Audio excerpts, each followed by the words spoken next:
বর্তমানে বরং একটা জুলুম বর্তমানে মানুষদের মধ্যে একটা সৃষ্টি হয়েছে জ্বালানি তেল নিয়ে। আপনাদের এই দিকে কি অবস্থা? পাম্পের কোনো সমস্যা নাই, ফ্রি সব পাম্পে তেল তো অ্যাভেলেবল আছে নাকি?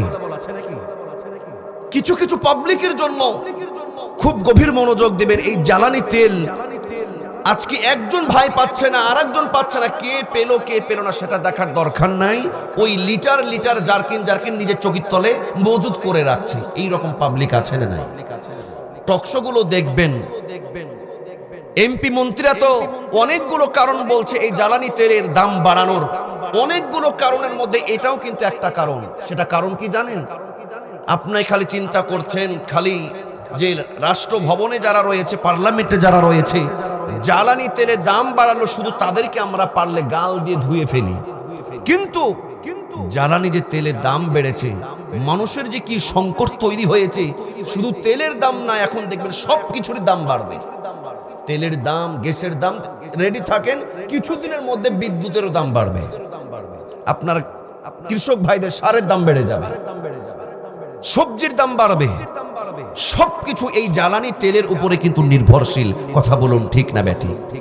এই দাম বাড়ানোর পিছনে আমার ভাইয়েরা পাবলিক একদিক থেকে দায়ী। কারা দায়ী বলবো আমি? আপনি তেল পাচ্ছেন না দেখার দরকার নাই, ও নিজে পেলেই চিন্তা করে, নিজে খেয়ে বাঁচলেই বাপের নাম। ওর বাইক মোটরসাইকেলে লিটারের পর লিটার তেল লোড, আবার চকির তলে 20 লিটার তেল। আর একজন ভাই পাচ্ছে না, ঘন্টার পর ঘন্টা, রাত সারা রাত পার করে, সারা দিন পার করে ওইখানে লাইন ধরে, পাম্প থেকে একেবারে 3 কিলোমিটার ধরে লাইন করে আপনি যে তেল মজুত করে যারা রাখছেন, আপনি তেল যারা রিজার্ভ করে রাখছেন, আপনার জন্য যেই সমস্ত পাবলিক ভাইদের কষ্ট হচ্ছে, এর কিন্তু দায় আপনাকে বহন করতে হবে। কথা বলুন ঠিক না ব্যাঠি? বুদ্ধিজীবীরা বলছে যে এই তেল দাম বাড়ানোর একটা কারণ হলো পাবলিক যেইভাবে একবারে উপচে পড়ে, পাম্প পারে না যে পাম্পের ওই লিটার ট্যাঙ্কি মেঙ্কি সব বাড়িতে খুলে নিয়ে চলে আসবে। ওনারা ধারণা করছে দামটা একটু বাড়ালে তাহলে হয়তো চাপটা একটু কমবে। তাদের কথাটা আমি এইখানে সমালোচনা করছি না, আমি বলছি যে আপনি যে মজুদ করছেন, এই যে তেল মজুদ করে আপনি রেখে আর একজন ভাইকে কষ্ট দিচ্ছেন, এটা কি আসলে ইসলামে ঠিক আছে না বেঠিক? আমাদের জানার দরকার আছে না নাই? আল্লাহর নবী, বিশ্ব নবী মুহাম্মদুর রাসূলুল্লাহ সাল্লাল্লাহু আলাইহি ওয়াসাল্লাম তিনি বলেন, যে কোনো পণ্য, যে কোনো জিনিস মজুদ করে রাখলো সে গুনাহগার হয়ে গেল, বলি নাউজুবিল্লাহ। আপনি মজুদ করে রাখছেন, আচ্ছা আমার কথার সাথে আপনারা একমত না দ্বিমত? এই রকম পাবলিক আছে না? শহরের দিকে বেশি। আপনি হাফ লিটার তেল পাচ্ছেন না, আর একজন 50 লিটার বাড়িতে রিজার্ভ করে রেখেছে। আমার ভাইয়েরা যারা এই কাজটা করছেন, আল্লাহর নবী রাসূলুল্লাহ সাল্লাল্লাহু আলাইহি ওয়াসাল্লাম বলছে তারা হারাম করছে। নবীজি বলেন, মান দাররাল্লাহু বি, আল্লাহর নবী বলেন যে মানুষকে কষ্ট দেয়, যেই মানুষকে কষ্ট দেয় আমার আল্লাহ তাকে কিন্তু কষ্ট দেবে। আপনার কারণে আরেক ভাই কষ্ট পাচ্ছে। কি সাংঘাতিক দৃশ্য!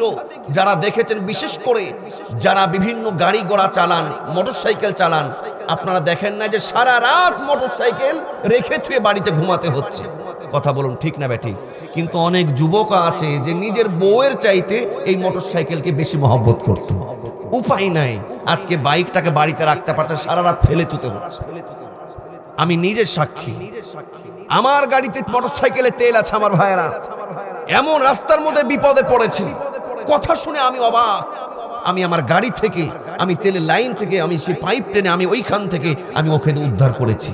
ওকে তেল ভাবনা লাগবেন লেন, হয়তো অনেকে মনে করতে পারে হুজুর বেশি দামে দিয়েছেন বোধহয়। না, ফ্রি দিয়েছি, 1 টাকাও লি নাই যে টাকা লাগবে না। আপনি বিপদ থেকে উদ্ধার হন, মানুষ মানুষের জন্য। কথা বলুন ঠিক না বেটা?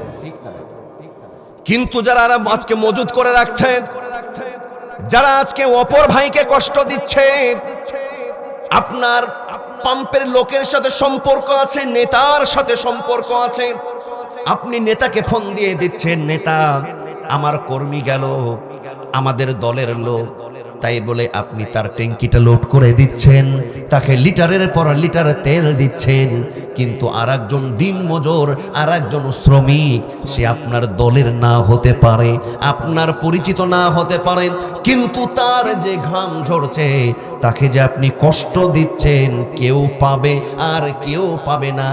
এর জন্য যারা মজুদ করে রাখবে তারা কিন্তু গুনাহগার হবে। কথা বলুন ঠিক না বেঠি? দরদির আমার গভীর মনোযোগ দেবেন। এই সমস্ত পাপ থেকে আমাদেরকে বাঁচতে হবে, নাজাতের জন্য কাজ করতে হবে। আল্লাহ বলেন, জীবনে যত ভুল করেছো আজকে নিয়ত করো, পাপ থেকে মাপ চাও।